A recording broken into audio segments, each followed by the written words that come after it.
Box office top 10. Yes. At 40, Days of Heaven. So this is the reissue of the Terrence Malick film, which introduced the world to the genius of Linda Manz, who's very sadly no longer with us, but went on to do brilliant work in Wanderers and Out of the Blue. Great to see Days of Heaven back on a big screen. Just the astonishing screen presence of Linda Manz and hats off to Terrence Malick for having the gumption to cast her in that role, and she's just brilliant. Into the 10. In the UK, American Fiction, it's number 8 in America. This is from Louise Shaw in Chesterfield. Long-term listener, first-time emailer, but felt compelled to write after a secret screening of American Fiction. The way these secret screenings work at our local World of City is that a few people always leave when the film's title appears on the certification screen because they've, quotes, never heard of it. Then a few people leave at around 15 minutes in because it's, quotes, not for them. Not for this film. Everyone stayed, which I feel is tantamount to the warmth, originality and good humour that the film oozed from the outset. Every character, even those unseen, was believable in their backstory, interaction with others and crucial in moving the story forwards. Every actor had an effortless on-screen presence which made the dialogue flow as if it were instinctive rather than scripted. And there were laughs, audible laughs being unashamedly out loud, which created the perfect shared cinema experience, which is surely high on the list of reasons why cinema exists. Well done to all involved in American Fiction. I'm sure this will be in my top 5 films of the year. Keep up the good work. You're my main motivation for driving to work on Fridays. Which is kind of scary, really, because that implies if we weren't doing this, you just stay at home. Would just stay at home and have a pajama day or something like that. But anyway, I presented the London Critics Circle Film Awards on Sunday night, and Jeffrey Wright got the Dilys Powell Award, and he did, which was presented to him by Cord Jefferson actually, because obviously who's the director and writer of the film, yeah. And obviously you did the Jeffrey Wright interview after we had done the review. Anyway, Jeffrey Wright did the most brilliant speech about Dilys Powell, about whom he hadn't known anything until he won the Dilys Powell Award. And it was that thing when you're standing on stage with somebody who really knows how to do a speech. Yeah. And it was like, okay. In fact, in the interview, which, as we've mentioned a number of times, was included in the show last week, so you did your review without having heard the Jeffrey Wright interview. But it turns out that the stuff that he's most proud of is the stuff that you weren't sure about. I know, all the family stuff, yeah. And I've watched it a second time, and I do think it does integrate really well. Yes, it may be that I've called this wrong. I will go back and watch it again. And another friend of mine who I respect very much said exactly the same thing. But anyway, so number 10 here, number 8 in the States is American Fiction. Number 9 is The Holdovers. Which I loved. I mean, I was having a discussion with somebody about celluloid, and we were saying when you can make The Holdovers look as convincingly celluloid as it is, maybe there's a time to stop. You go, okay, well, fair enough. Poor Things is at number 8, number 10 in the States. Absolutely love it. Thought it was just great. Really, really, really enjoying it. And I'm really delighted that Jerskin Fendrix has been nominated for an Oscar for Best Score, because I think that score is wonderful. Wonka's at 7 and number 4 in the States. So that's its 9th week in the charts. It has been a runaway success, and I absolutely, hands up, I would not have predicted that it would have done that well. Anyone But You is at 6. Yeah, would have seen it over the weekend, but I was presenting the London Critics Circle Film Awards, so had other things on. Number 5 is The Zone of Interest. So this was another big winner at those awards. It is a really powerful film. And actually, I think the more I think about it, and I have thought about it a lot now, and realise how much it has stayed with me. And at the awards, the guy did the sound, and so Mika Levy was there, and Johnny Burns were there, and they composers. Mika Levy is the composer, and Johnny Burns does the sound. And of course, what they've said is that the sound and the composition are very much so. They were. I spoke to both of them, and I do think that the sound is a huge part of the film that you don't see. Sorry, you have No, this is quite interesting. Adam Grossman from Vancouver, British Columbia. Yes. Thank you both for the long and very thoughtful discussion on Jonathan Glazer's wholly unique film, The Zone of Interest. I had a chance to see Glazer's latest at the wonderful Fifth Avenue Cinema in my home city of Vancouver, British Columbia, with my good friend Jesse. I'm not sure I've seen anything like it before.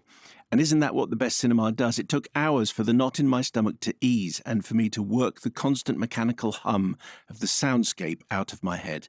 Days later, I was still thinking of that inventive, shocking and moving final scene of Hers, who, if you didn't hear it last week, he's the commandant of Auschwitz, looking down the corridor and what he sees or perhaps doesn't see. I also wanted to share something with you about the particular scenes you spent a few minutes on, of the young girl and the apples. Yes. Like you, I was also a little unclear about what Glazer was trying to represent with these scenes and the drastic shift in the way they're filmed.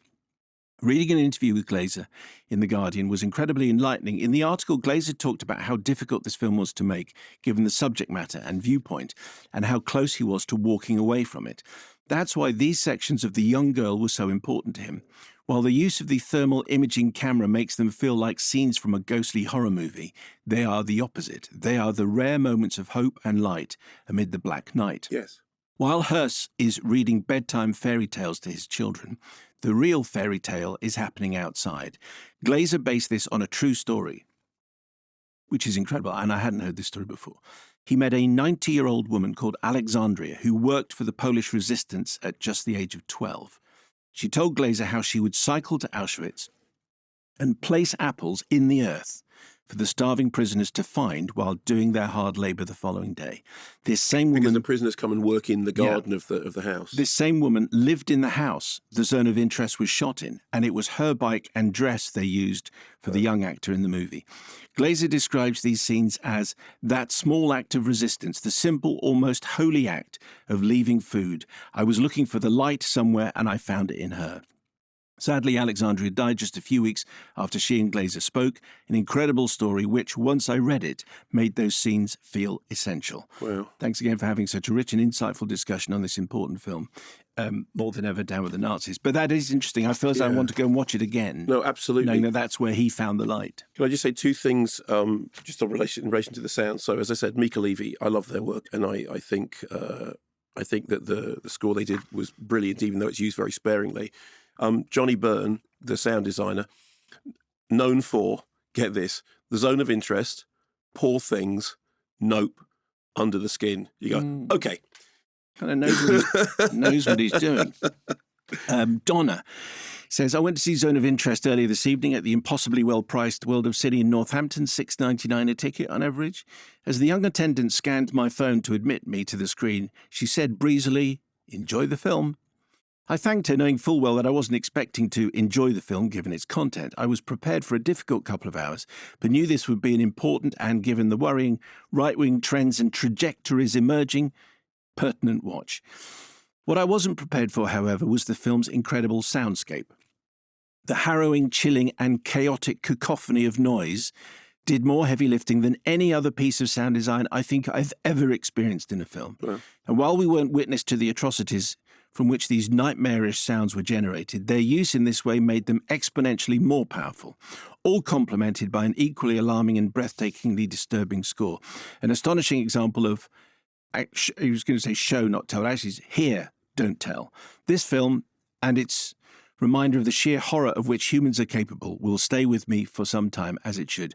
I would encourage everyone to see it, just don't expect to enjoy it. Thank you for the time reading my email. Donna, thank you very much.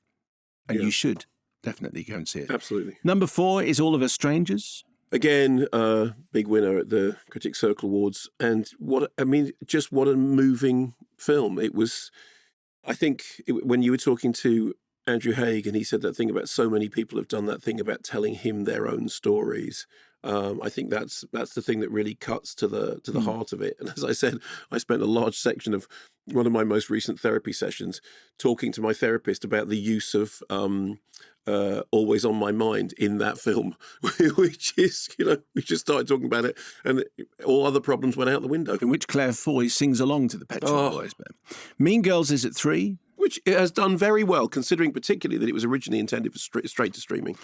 Argylle is at number 2 here. We go. It's number 1 in America. So I saw after I'd reviewed it, because I hadn't seen any other reviews before I reviewed it, it's got kicked around town by everybody else, including Robbie Collin of this parish, who absolutely excoriated it. I think so far it's me and Matthew, who's a colleague, and I think one other person, but we're in the minority, but I'm standing by it. I enjoyed it.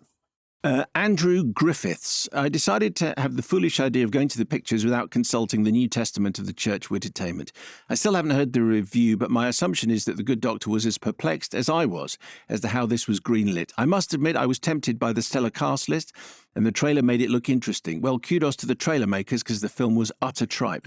There are specifics to get into that would spoil some of the plot points, but it stretched the suspension of disbelief to the limit within the first 10 minutes. And after that, I had to struggle not to repeatedly mutter, "Oh, come on," at very regular intervals. I wanted to enjoy it, and I always enjoyed Bryan Cranston giving maximum ham, but I felt the actors themselves didn't fully believe in the script, so how could I?